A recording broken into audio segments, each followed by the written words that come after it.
The Cowboys universe is a very interesting place right now. There's a lot of people that are mad about how they've handled free agency so far. There's other people that are trying to justify some of these signings. While I'm just like, we should have seen this coming, right? This has been the plan all along. This will always be the plan. And the Cowboys exposed their free agency strategy a decade ago. So let's get into it.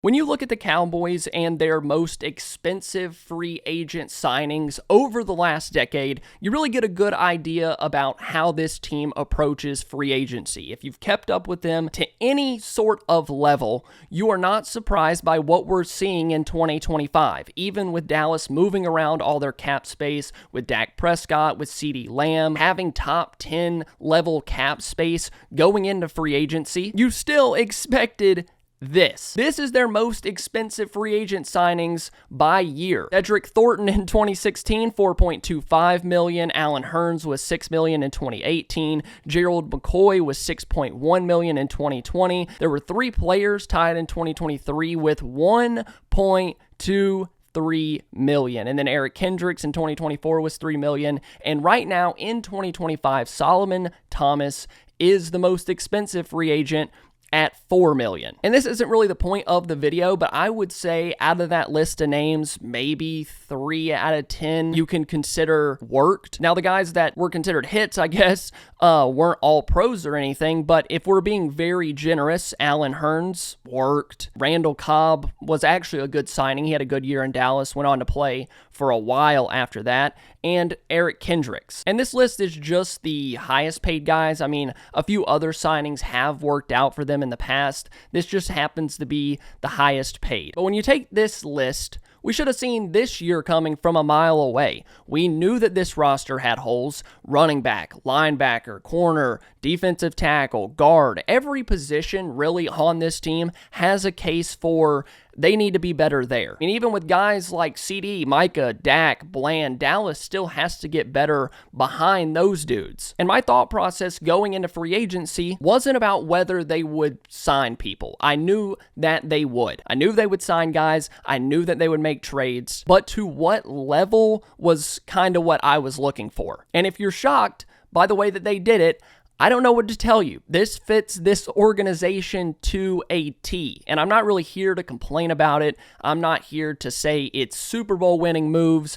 I'm just here to explain it. Why they did it, what it means for them moving forward, and if there's really any hope for 2025. So going down the list of free agent signings that they've had and trades from the start of free agency, you have linebacker Kenneth Murray Jr., who they traded in a pick swap with Tennessee. Jack Sanborn was a linebacker from the Bears. Kaiir Elam, a trade they made with the Bills. Peyton Turner was a signing. Solomon Thomas was a signing. But when you go down this list, starting with Kenneth Murray, he was drafted by the Chargers at pick 23, and coming out of college, he was a long-armed, athletic, rangy linebacker that could play sideline to sideline, and he's still kind of that guy, just some of the vision, the instincts aren't great. But at one point, he was a highly touted prospect, much like Kaiir Elam, the cornerback that Dallas got in a trade from the Bills. Now, Elam did snaps.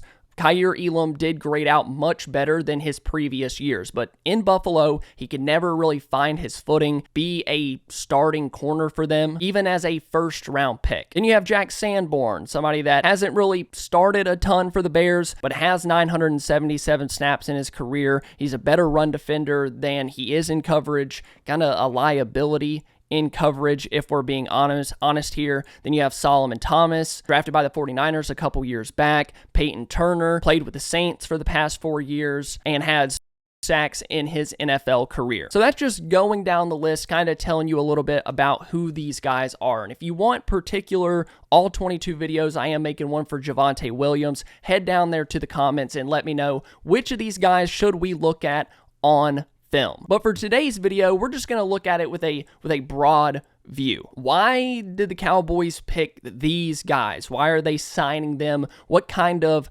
criteria are they looking for? Because all of these guys, and especially the trades, fit into a couple criteria points that the Cowboys love. And if we want to get an idea if they're going to do anything else in free agency, when looking at players still available, make sure they match these points. Number one, a former first-round pick. Were they a highly touted draft prospect? What were the draft evaluations like? Not really considering what they've played like in their NFL career, but highly touted picks. Just look at all of the Cowboys' recent trades. Trey Lance, former 3rd overall pick. Jonathan Mingo, former 2nd round pick. And now you have Kenneth Murray, former 21st overall pick. Kaiir Elam, former 1st round. Solomon Thomas, former top 3 pick. Peyton Turner, former 1st round pick. I think there's a little bit of a trend here. We can say, it's not a conspiracy to say that Dallas loves their draft evaluations.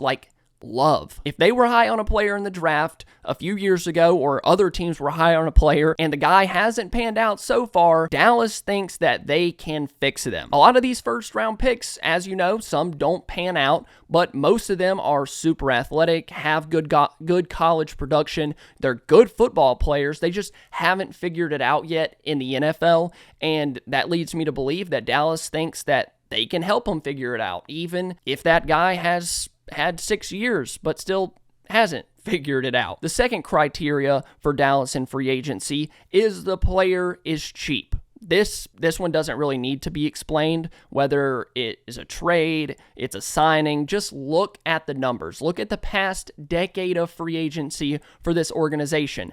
They don't spend money. They don't want to spend money. No matter how much the cap goes up, which has been $135 million in the past decade, the numbers that they sign these free agents to has not gone up. It hasn't coincided with what the cap says that you should be spending on free agency. Dallas just does not do it. Kaiir Elam this year, practically free. He'll cost a little towards the salary cap, but not a ton in 2025. Kenneth Murray is a little bit rich for my liking as far as cap space. I think he's going to account for $6 million this year, but still nothing in draft capital to acquire him. It was just a late round pick swap. Peyton Turner, cheap option. Solomon Thomas, cheap option. That one's really just self-explanatory. So criteria number 3 is depth. When we consider who the Cowboys are going to sign, what are the positions that they think they need? I said it at the top of this show. There's a lot of positions that they have needs for. That's why I said they're going to sign players. They need bodies at a number of spots. In 2 position groups that I've talked about in Podcasts with Foots, I've talked about on the channel, I think they needed the most help at linebacker and corner. What did they do in free agency? What did they do on the trade market? They got 2 linebackers and they traded for a corner. So if you just take those 3 points, highly touted, what did the draft evaluation look like? Is the player cheap? And where does Dallas have needs? Now, I just made this video to really make sense of it all. Am I mad at free agency so far? No. Am I surprised? No. Am I a little disappointed? Because is this how I would go about team building? Not really. You could say sure if Dallas was making bigger or splashier moves to pair with these signings. I would like to build out the back end of the roster like they're doing right now, but I would also really try to improve roster spots 10 through 15 more than they are right now. Seems like we're kind of filling out the back end of the roster, players 40 through 53. So instead of just finding depth, would be nice to improve the top end of the roster because we've talked about it for so long. Dallas pays their superstars, Dak Prescott, CeeDee Lamb, Micah Parsons, Terrence Steele. They pay their guys top money, but it also makes their roster top heavy because they don't spend in free agency to fill out 10 through 15, 15 through 20. But these trades just feel more like 40 through 53. So instead of just finding depth, it would be nice to improve around Dak Prescott and CeeDee Lamb. But that is where they think the draft comes in. That's what the draft is for this organization, and it's always been their strategy. They're going to fill out the roster in the draft. All we can hope for is it works. We're going to evaluate these guys. You guys know I've been talking draft content. I actually have a draft guide available, updates every Friday. We're adding more and more players. I think we're up to 160, 170 pages on the draft guide. So if you want to check that out, it'll be linked down below in the description and the top comment of this video. And as a Cowboys fan, the draft matters a ton. So get to know these players and go check out the draft guide. But for the Cowboys, this was always the way. Dallas has laid out their free agency plan for the past 10, 15, 20 years, and you would have saw this coming if you've paid attention to what they've done. They're not changing their ways. This is how they're going to do it. At least they made moves. At least they've tried to improve their team. Have they? They're taking gambles on guys that are athletic that just haven't figured it out yet in the NFL. Can Matt Eberflus come in, help these guys take a step forward? Maybe. I hope so. I don't want this team to suck. It's not fun to sit here and make videos and talk about